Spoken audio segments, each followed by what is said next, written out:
재판을 계속 진행하도록 하겠습니다.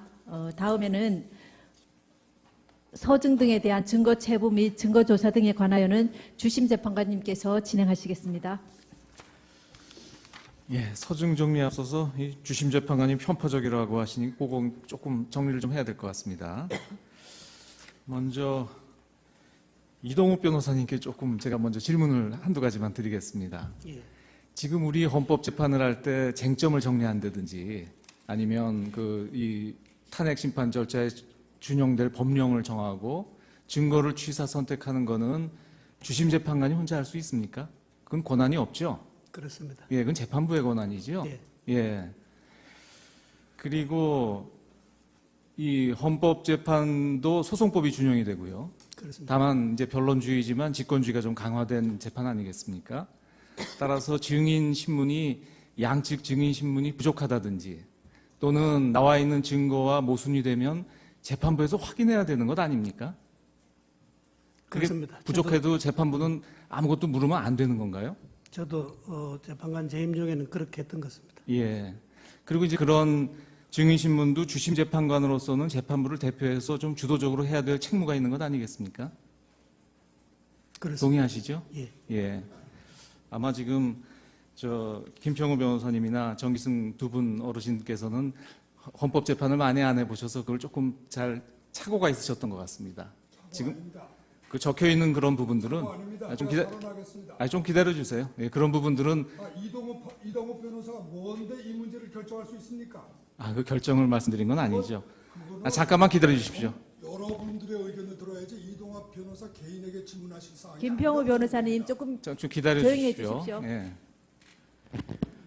그다음 이중환 변호사님, 이것도 제가 좀 확인해야 될 것 같은데 아까 지금 황정근 변호사님이 확인했습니다만 준비기일에서 지금 4가지 원래 본안전 항변을 하셨는데 그중에 2가지는 법률적인 항변은 아니다라고 해서 정리가 됐고요. 그 2가지 부분은 아까 말씀하신 것처럼 우리 선례가 있고 법무부도 적법하다는 의견이 들어와서 이거는 정리하는 게 어떠냐 해서 서로 합의가 돼서 철회됐던 거 아닙니까? 그때 제가 좀 강요를 했었나요? 그렇게 해달라는 취지로 저는 그래 들었습니다. 어떻게 들으셨습니까? 아니 제가 강요를 했는지. 강요는 강요는 아니지만 철회해달라는 취지로 말씀하셨습니다. 그런데 강요한 건 아니었죠? 강요는 아니었습니다. 네.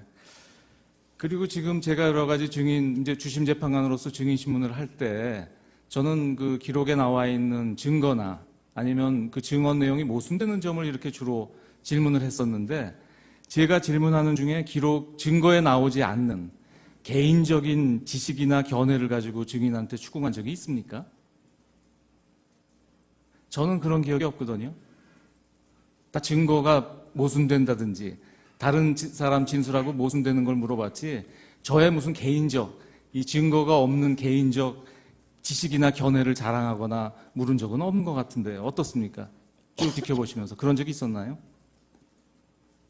얼른 생각은 안 나시죠? 그에 대해서는 답변하지 않도록 하겠습니다. 예.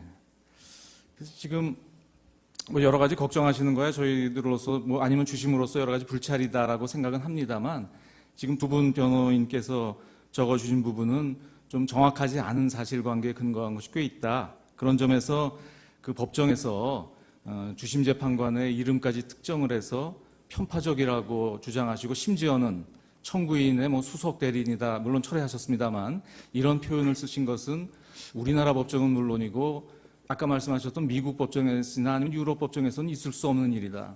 아마 미국 같으면 아마 큰 문제가 됐을 발언이다. 그래서 상당히 유감이다라는 말씀을 드리겠습니다. 무슨 뜻인지 이제 개인적으로 말씀하실 게 아니라 근거를 대셔야죠.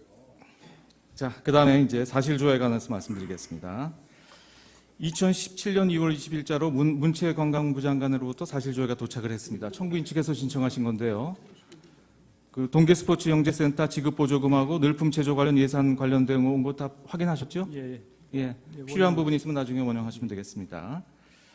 그다음에 청구인 측에서는 갑제 168호증부터 174호증까지 추가로 제출하셨죠? 예, 제출합니다. 예. 내용들이 주로 농수산식품유통공사의 주요 업무 추진 계획, 그리고 한식재단 소개 자료, 그리고 문체부 예산안 등인데요. 한번 보셨습니까? 못 봤습니다. 못 보셨어요? 이런 부동의하도록 하겠습니다. 이런 다 부동의하십니까? 예, 알겠습니다. 부동의하시고. 의료증으로는 올제 53호증부터 56호증까지 제출이 됐습니다. 그 신문 기사나 아니면 녹취서 등인데요. 예, 이 다 부분 동의합니다. 다 동의하시겠습니까? 예. 그럼 동의된 을 53호증부터 56호증까지는 다 동의하셨기 때문에 증거로 채택하고, 역시 지금까지 관행에 따라서 각자 열람한 것으로 증거 조사를 대신하고자 하는데 다른 이유는 없으시죠? 예. 그러면 오늘 지금 부동의하신 갑제 168호증부터 174호증까지의 증거 체부는 저희 재판부에서 협의해서 다음에 결론을 말씀드리도록 하겠습니다. 이상입니다. 재판장님, 주심 판사님, 오늘 제가 제출한 준비 서면에 보면은 어떤 내용을 말씀하실 겁니까? 재판장 지금 주심 판사님이 또 뭐 이의가 없으십니까 이렇게 물으시는데 제가 거기서 상세하게 왜 조소에 대한 증거력을 정하는 문제가 그거는 규칙으로 정할 사항이지 재판관이 일방적으로 정할 사항이 아니다. 규칙 제정 절차를 거쳐야 된다고 제가 주장했습니다. 그러니까 전체적으로 저는 재판관님이 말씀하시는 거 하나하나에 다 이의를 제기할 수 없기 때문에 말씀을 안 했지만 저는 강일원 재판관이 개인 독단으로 규칙을 제정하는 어떠한 것에 대해서도 저는 인정하지 않습니다. 그거는 포괄적 이의입니다. 그리고 아까도 이야기했지만 어떤 준거법 문제를 무슨 마치 무슨 민사법이 준용되는 것처럼 이렇게 말씀하시는데 전혀 법적 근거가 없어요. 명백히 헌법재판소법 40조에 절차에 관해서는 형사소송법을 준용한다고 되어 있습니다. 그러니까 만일에 이걸 준용을 안 하시려면 왜 준용을 안 하는지에 대한 설명이 있어야 되는 겁니다. 법률에 명백히 준용한다고 되어 있는데 나는 해석이 틀리다. 그러니까 준용 안 하겠다. 이거는 어디에 그런 근거가 김평우 있습니까? 변호사님, 그러니까 답변을 드리겠습니다. 지금 강일호 재판관이 지금까지 하신 건 전부 법률에 위반된 건데 그거를 마치 대표 변호사가 동의했으니까 넘어가겠다. 그거는 법률을 오해하신 거예요. 법률에 위반되는 행동은 판사도 할 수 없는 겁니다. 했더라도 그건 무효예요. 답변을 드리겠습니다. 헌법재판소법 40조에는 형사소송법을 준용한다고 되어 있습니다. 그리고 헌법재판은 헌법재판의 성질에 맞게 적용을 합니다. 그래서 저희들이 매일 재판관 회의를 거쳐서 이 절차나 진행이나 모든 것에 대해서 회의를 하고 진행을 하고 있습니다. 그 부분은 지금까지 소송을 수행해온 대리인들께서도 모두 아실 것입니다. 쌍방 대리인들께서도요. 그리고 그 부분에 대해서는 아직까지 크게 이의를 하신 분이 안 계십니다. 그리고 재판장님, 그거는 사리가 맞지 않는 말씀이에요. 그 부분은 아니, 서면으로 국회가 써내십시오. 만든 법률이 그렇게 정했는데 이거를 갖다가 국회 법률을 무시하고 재판관하고 변호사들이 둘이서 합의하면 법률을 깰 수 있습니까? 준용이라고 되어 있습니다. 준용은 준용 그대로 해야 되지 않습니까? 왜 준용이라는 걸 뜻을 갖다가 적용하지 않는 것으로 해석해요? 준용한다는 건 적용하는 방법에 관한 문제지 재판장님. 적용하지 않는다는 뜻이 아닙니다. 재판 진행은 재판장이 하는 겁니다. 아닙니다. 재판 진행에 대해서 의견을 말할 수 들어보세요. 있는 제가 당사자의 말씀드리고 권리입니다. 있습니다. 김평우 변호사님, 그렇지 지금 않습니까? 저희가 굉장히 모욕적인 언사에 대해서도 그리고- 굉장히 참고 진행을 하고 있었습니다. 그런데 지나치십니다. 아니 뭐가 지나쳐요? 저는 법을 설명한 것밖에 아무 설명이 없었습니다. 저는 아까 발언하실 때도 재판부에 대해서 굉장히 모욕적인 언사와 지난 기일에 재판부에 대해서도 삿대질이랑 헌법재판관식이나 하느냐 이런 말씀을 하셨습니다. 뭐라고요? 저희가 문제 삼을 수도 있지만 제가 뭐라고 그랬어요? 녹음이 다 되어 있습니다. 그 그래요. 부분은. 녹음을 다 틀어보시죠. 그럼 제가 뭐라고 그랬습니까? 이런 다음- 법이 있느냐고 이야기했지. 그거를 갖다 뭐가 잘못됐어요? 다음 진행하겠습니다.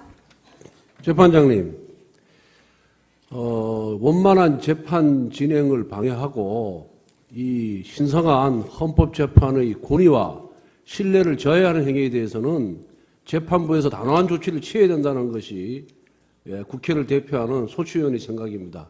잘 검토해 주시기 바랍니다. 네, 그 부분은 저희가 별도로 검토하도록 하겠습니다. 일단 품격 있게 재판이 진행되도록 협조해 주시기 바랍니다. 이 사건이 일반 사건이 아니지 않습니까? 대통령 탄핵 사건입니다.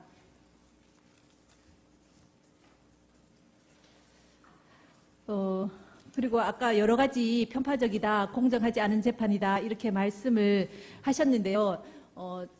몇 분의 대리인은 오늘부터 또 몇 분의 대리인은 지난 기일부터 이렇게 참여를 하셨습니다. 참여를 하셨는데 지금까지 저희가 굉장히 그래도 순조롭게 이렇게 진행이 되어 왔고 저희 전 소장님께서 3월 13일 그거는 이제 우리 헌법재판 질서나 또 국정공백이나 또 7인 재판관 체제에서 혹시라도 이런 그 선고가 되는 그런 우려 때문에 개인적으로 말씀하신 겁니다. 그 부분에 대해서 우려를 그 피청구인 대리인께서 말씀하신 이외에는 절차에 대해서 특별한 이의가 없으셨습니다.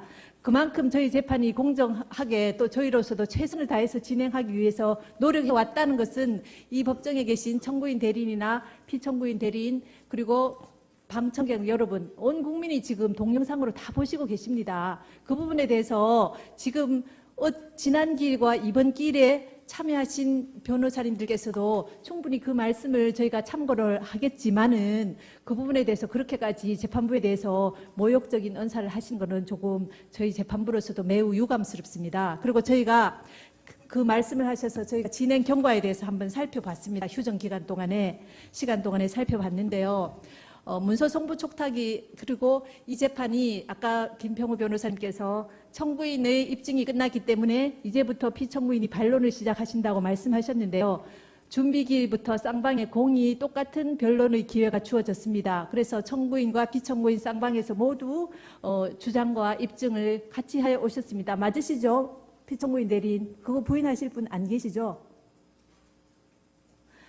그래서 문서 송부 촉탁 신청이 총 11건이 직권으로 한 것 외에 11건이 채택이 됐습니다. 청구인 신청 5건, 피청구인 신청 6건. 그 다음 사실조회가 70건 이루어졌습니다. 회신을 받았습니다. 직권으로 1건, 청구인 신청 1건, 피청구인 쪽에서 68건 신청해서 회신을 모두 받았습니다. 그 다음 증인 신청 여부에 대해서 보겠습니다. 증인 채택이 총 38명이 이루어졌습니다. 쌍방 청구인, 피청구인 쪽에서 공통으로 신청하신 증인이 3명입니다. 청구인 측에서 신청한 증인이 9분입니다. 피청구인 쪽에서 신청해서 채택된 증인이 26명입니다. 그리고 저희가 이 재판을 진행하면서 쌍방에 항상 이 여러 가지 의견을 묻고 조율하고 해왔습니다. 그래서 2월 1일 제가 재판장이 되어서 처음에 이중환 변호사님께 대표 대리인께 더 이상 신청하실 증거가 없으십니까? 여쭤봤죠.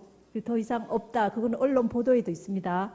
더 이상 신청하실 증거가 없다 해서 제가 다 재차 여쭤봤습니다. 신청하실 증거가 없습니까? 없습니다. 현재로서는 없습니다. 그렇게 말씀을 하셨습니다. 그런데도 그리고 저희는 신청하시는 증인이 이제 더 이상 없는가 보다 이렇게 생각을 했습니다. 피청구인 쪽에서. 그거 다 아시죠? 피청구인 대리인들도. 그랬는데 16명의 증인에 대해서 또 최소원 안종범 씨에 대해서는 이미 신문이 한번 이루어진 증인인데도 또 신청을 하셨습니다. 그래도 저희는 이 사건이 그만큼 중요한 재판이고 우리나라에서 정말 대리인께서 말씀하신 것처럼 이 100년에 한번 나올까 말까 다시는 있어서는 안 될 재판 아니겠습니까? 그 중요한 재판이기 때문에 저희가 8명의 증인을 채택을 다시 했는데 저희가 좀 안타까운 것은 피청구인 쪽에서 협조하에 있는 증인들조차 2회, 3회 송달을 안 받고 또 송달 받고도 출석하지 않고 기일 공전이 여러 차례 이루어졌습니다. 그리고 안봉근 증인의 경우에는 대동하시겠다 해놓고 또 기일을 공전시키셨습니다. 그리고 김기춘 증인에 대해서도 출석 안 하시면 철회하시겠다고 하셨습니다. 2번 기일을 드렸고요. 그런데도 불구하고 또 철회를 안 하시고 또 기일을 잡아달라 이렇게 하셨습니다. 그러니까 이것이 이 재판의 진행 과정입니다. 그리고 항상 이 장시간 이 법률적인 부분이나 이런 부분에 대해서도 충분히 이 변론할 기회를 드렸습니다. 그리고 저희가 막무가내로 뭐 증거를 채택을 안 하거나 보신 바와 같이 요청하신 부분에 대해서는 정말 불필요하다는 부분 외에는 증거를 모두 채택을 했습니다. 그러니까 이 부분은 재판 그동안 변론 준비기일 3회, 변론기일 14차례 또는 15차례를 거치면서 그 과정을 하나도 안 보신 분들이 나오셔서 이 재판이 불공정하다, 편파적이다, 이 재판 다 무효다 이렇게 말씀하시면 누가 납득을 하겠습니까? 이 부분을. 그러니까 저희로서는 그 부분이 매우 유감스럽고요. 이 재판에 대해서 함부로 그렇게 말씀을 하시면 안 될 것 같습니다. 그리고 주심 재판관님께서 증인 질문이나 이런 것들을 편파적으로 하셨다 이렇게 말씀을 하시는데요. 그 과정도 지금까지 진행되어 온 과정을 모르시니까 그러신데 이 주심 재판관은 재판관 회의에서 논의된 사항을 중심으로 해서 이 재판을 주도적으로 이끌어 가시기 때문에 아까 말씀드린 것처럼 질문이 많으십니다. 그리고 그 피청구인 쪽에 그 비서관이나 이 행정관이나 또 그 같이 근무하셨던 분들이 신문에서도 보셨겠지만 다 모른다고 이렇게 답변을 하셨지 않습니까? 그렇기 때문에 혹시라도 알고 있는 사항이 있는지 재판부로서는 밝혀내야 될, 그래야지 실체적 진실이 발견되기 때문에 그 부분을 찾기 위해서 계속 또 질문을 여러 재판관님들이 하셨던 것이고요. 그리고 또 한 가지 저희 주심 재판관님께서 여러 번 말씀하셨습니다. 이 사건은 대통령 대한민국 국가원수이고 행정부 수반이신 대통령에 대한 탄핵심판 사건입니다. 일반 형사 사건이 아닙니다. 그렇기 때문에 이 사건을 탄핵심판에 맞게 주장하시고 증인신문도 하시고 이렇게 하셔야 되는데 마치 형사사건의 피고인인 것처럼 소송을 쌍방에서 좀 수행하신 측면이 없지 않아 있습니다. 물론 또 품격에 맞게 재판을 이렇게 수행해 오신 부분도 있지만 저희가 보기에 아쉽게도 그런 부분이 있어서 저희가 그래도 대통령 탄핵 심판 사건인데 이것을 그 부분에 맞게 모아서 진행해야 되지 않냐 싶어서 저희가 소송 지휘권을 행사한 부분들이 있습니다. 그 부분에 대해서는 그 다 이해를 하시리라고 생각이 되고요. 그 어떤 부분에 있어서는 정말 저희가 대통령 탄핵 심판 사건인데 약간 민망한 방향으로 이렇게 가는 이런 부분은 정말 안 맞지 않습니까? 그걸 모아가야 되는 부분이 있어서 저희가 그렇게 소송 지휘를 한 부분이 있는 것을 이해를 해 주셔야 될 것 같습니다. 그래서 일방적으로 그래 재판부를 매도하시는 그 편파적이라고 이렇게 하시는 부분은 이 지금까지의 진행 경과나 이런 것들을 잘 모르시고 이렇게 하신 부분인 것 같습니다. 자꾸 되풀이하시는데 제가 한번 이야기를 하겠습니다. 그렇지 않습니다. 지금요, 이 사건이 형사 사건이 아닌 것처럼 이 사건은 민사 사건이 아닙니다. 민사 사건은 당사자 처분주의가 적용되고 있습니다. 그래서 당사자가 합의하면은 사실 문제라든가 또 절차 문제도 어느 정도는 그것이 법의 정신에 반하지 않는 한은 합의할 수가 있겠습니다. 그러나 이 사건은 헌법을 다루는 헌법소송입니다. 그렇기 때문에 처음부터 이거는 물론 형사재판은 아니지만 또 더군다나 민사재판하고는 거리가 아주 멉니다. 형사재판은 오히려 이 지금 소추된 사건들이 전부가 형사사건이 위주가 되어 있기 때문에 형사소송법을 적용하는 게 훨씬 맞습니다. 민사소송법은 이 사건하고는 전혀 상관이 없습니다. 오히려 이 사건은 헌법소송이기 때문에 헌법의 정신에서 저희가 다뤄야 되는 겁니다. 그런데 당사자 처분주의를 여기다 적용한다는 건 그거는 말이 안 된다고 저희가 당사자 처분주의 적용했다고 말씀드린 적이 없습니다. 아니죠. 뭐 당사자 변호사들끼리 합의했으니까 이거는 넘어가겠다. 그게 당사자 처분주의 제가 아닙니까? 그렇게 말씀드린 적이 없습니다. 아니죠. 그런 뜻 아닙니까? 말씀은 안 했었지만 주심 재판관님이나 지금 재판장님이나 지금 여기 이중환 대표하고 다 이야기가 된 거니까 더 이상 이야기하지 말자. 변호사님, 그것이 처분주의지 뭡니까 그러면? 그건 오해가 있으시죠. 그러니까 형사재판에서도 증거 신청은 쌍방에서 하시지 않습니까? 아니 헌법 문제에 대해서 이의를 제기하는 것이 시기에 늦은 공격방어방법이다? 그거는 어느 법에도 근거가 없는 거예요. 시기에 늦은 공격방어방법이라고 하는 건 민사소송에만 적용되는 겁니다. 형사사건에서도 적용되지 않습니다. 왜 그러냐면 피고인의 유리한 증거가 사후에 발견됐더라도 결심 단계에서 발견됐더라도 그 증거를 제출할 수 있는 기회가 주어져야 제가 되는 것이 정리- 인권의 기본 정신입니다. 그런데 시기에 늦었기 때문에 인권 침해한 것도 넘어가자 말이 되겠습니까? 그러니까 시기에 늦었기 때문에 헌법 문제도 다룰 수 없다. 인권 침해 문제도 다룰 수 없다. 이거는 헌법의 근본 정신을 저는 여기에 이 사건이 또 이 법원이 헌법재판소고 헌법사건을 다룬다고 하는 것을 생각해 보십시오. 절대로 그렇게 함부로 그렇게 헌법 문제를 갖다가 마치 이중환 대표하고 누가 합의할 수 있는 것처럼 그렇게 말씀하신다 그러면 저는 거기 점에 대해서는 정말 유감이라고 생각하겠습니다. 네. 일단 그 소추 절차에 대한 부분은 지난 준비기일에 이렇게 주장을 철회하시는 걸로 정리를 하셨는데요. 다시 말씀하시니까 그 부분에 대해서는 저희 재판부에서 깊이 논의를 해서 살펴보겠습니다. 그리고 이제 그 최서원 씨 증인에 대해서는요, 그 증인이 지난 기일에 증언한 것 이외에는 다시 새롭게 얘기할 게 없다고 하면서 불출석 사유서를 제출하셨습니다. 그래서 더 이상 뭐 증언할 것이 없다는데 재소환할 필요는 없다고 보여집니다. 그래서 저희 재판부에서요, 논의하기를 최소원 증인은 이미 한번 증언을 했고 다시 증언할 것이 없다고 이렇게 해서 증인 채택 결정을 취소하기로 이렇게 하겠습니다. 그리고 아까 피청구인들님께서 여러 가지 주장을 하셨는데 저희가 검토해야 될 부분은 깊이 있게 검토하기로 다시 말씀드리고요. 그다음에 신청하신 여러 증거에 대해서는 많은 부분이 그 법 해석에 대한 증인이거나 또는 소추 절차에 대한 이거나 한데 이 부분들은 저희가 재판부에서 판단할 사항이고 또 그 법 해석에 대한 부분은 그분들이 쓰신 여러 자료나 또 그 밖에 다른 분들이 쓰신 자료도 저희가 다 봤습니다. 다 보고 있으니까 그 부분들은 증인으로 굳이 채택할 필요가 없다고 보여집니다. 그래서 피청구인이 신청하신 모든 증거, 오늘 신청하신 증거에 대해서는 저희가 재판부에서 오전, 그다음 점심시간, 아까 휴정기간 동안에 여러 차례에 걸쳐서 논의를 했습니다. 그래서 모두 채택하지 않기로 결정합니다.